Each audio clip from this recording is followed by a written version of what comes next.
सुरगणामुनयोऽथ सिद्धाः सत्त्वैकतानमतयो वचसां प्रवाहैः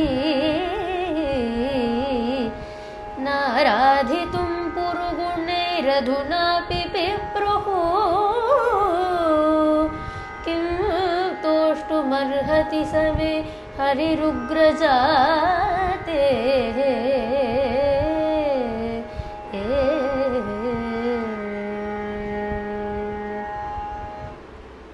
ரொம்ப ஆச்சரியமாக இருக்கே இந்த ஸ்துதி, இந்த ஸ்தோத்திரம்.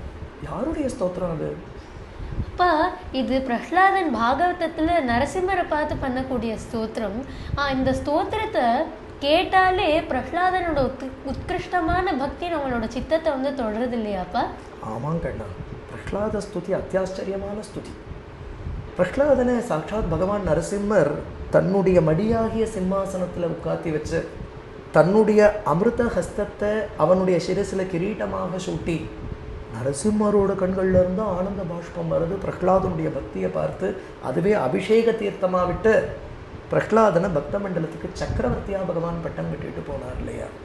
நம்ம அத்தனை பேரையும் பிரஹ்லாதனோட கையில் பிடிச்சு கொடுத்து இனிமேல் இவாள்லாம் பொறுப்பு அப்படின்னு பிரஹ்லாதனுடைய லீடர்ஷிப்பில் தானே நம்ம அத்தனை பேர் இப்போ பக்தி பண்ணிட்டு இருக்கோம். அதனால தானே பிரஹ்லாத நாரத பராசர புண்டரீகன்னு பரம பாகவதால ஸ்மரிக்கிறதே அக்ரகண்யனா பிரஹ்லாதன் தானே இருக்கான் இல்லையா? நம்ம அவ்வளோ பேருக்காகவும் பகவான் கிட்ட பிரார்த்தனை பண்ணிட்டான். இனி பக்தி பண்ணுறவாளுக்கெல்லாம் நீ மோட்சம் கொடுக்கணும்னு பகவான்கிட்ட பரிஞ்சு நமக்காக பிரார்த்தனை பண்ணிட்டான். அதுவும் இன்னைக்கு தானே பிரஹ்லாத ஸ்துதியை நன்னா பாடணும். இன்னைக்கு தானே பிரஹ்லாதனை ஸ்மரிக்கிறதுக்கு ஏற்ற நாள். இன்னைக்கு என்ன நாள் சொல்லு பார்க்கலாம்? இன்னைக்கு ஹோலிப்பா. ஹோலி இன்னைக்கு தானே பிரஹ்லாதனை ஸ்மரிச்சுக்கணும். ஆமாப்பா, ஆனால் எனக்கு ரொம்ப நாளாக ஒரு சந்தேகம், ஹோலிக்கும் பிரஹ்லாதனுக்கும் என்ன சம்பந்தம்னு தெரிஞ்சுக்கணும்னு ஆசையாக இருக்குது. கொஞ்சம் சொல்கிறீங்களா? தாராளமாக சொல்கிறேன். ஹிரண்யகசிபுவுக்கு ஒரு சகோதரி இருந்தால், அவளுக்கு ஹோலிக்கான்னு பேர். ஹிரண்யகசிபு பிரஹ்லாதனை வதம் பண்ணுறதுக்கு பல உபாயங்களை பண்ணுறான் இல்லையா? அதில் ஒரு சமயம் என்ன பண்ணினா, இந்த ஹோலிகா மடியில் பிரஹ்லாதனை உட்காத்தி வச்சு ஒரு பெரிய அக்னியை மூட்டி அதில் ஹோலிகாவை இறக்கி விட்டான். ஏன்னா அக்னி ஹோலிகாவை ஒன்றும் பண்ணாது இல்லையா? ஆனால் பிரஹ்லாதன் அந்த அக்னியில் பொசுங்கி போயிடுவான் இல்லையா?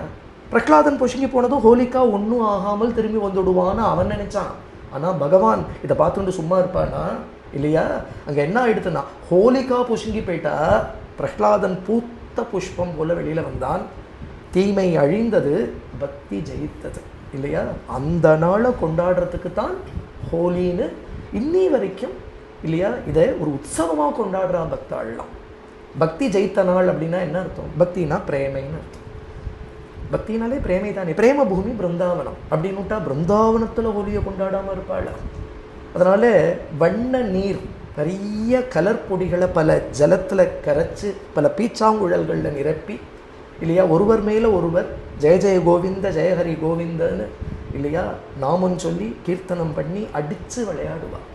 இது ஏதோ இன்னைக்கு நேத்திக்கு ஆரம்பிக்கலை.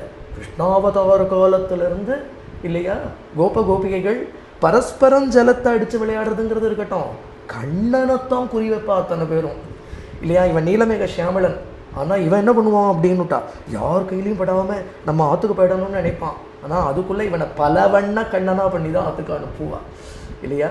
பிருந்தாவனமே விழாக்கோலம் போன்றிருக்கும் இந்த ஹோலி சுபதினத்தில். அத்தகைய ஒரு பிரேமோத்சவம் நடக்கும் பிருந்தாவனத்தில். நம்ம சத்குருநாதர் மகாரண்யம் ஸ்ரீ முரளிதர சுவாமிஜி அவர்கள் இந்த ஹோலியும் போது பிருந்தாவனம் எப்படி பிரகாசிக்கிறது அப்படிங்கிறத ரொம்ப ஆச்சரியமாக தன்னுடைய மதுர கீதத்தில் அருளி செய்திருக்கார். அந்த மதுர கீதத்தை பாடுறியா? யமுனை கரையில் ராதையும் கண்ணனும் வந்து கூடினர் கோபியர் கோபர்கள். யமுனை கரையில் ராதையும் கண்ணனும் வந்து கூடினர் கோபியர் கோபர்கள். யமுனை நதியும் சல சல என ஓட பட்டொளி வீசிற்று முழுமதி வானில் வண்ண வண்ண நீரை குழல்களில் நிரப்பி ஒருவர் மீது ஒருவர் அடித்து ஓடி ஓடி ஒளிந்து விளையாடி ஆடி பாடி கழித்தனரே.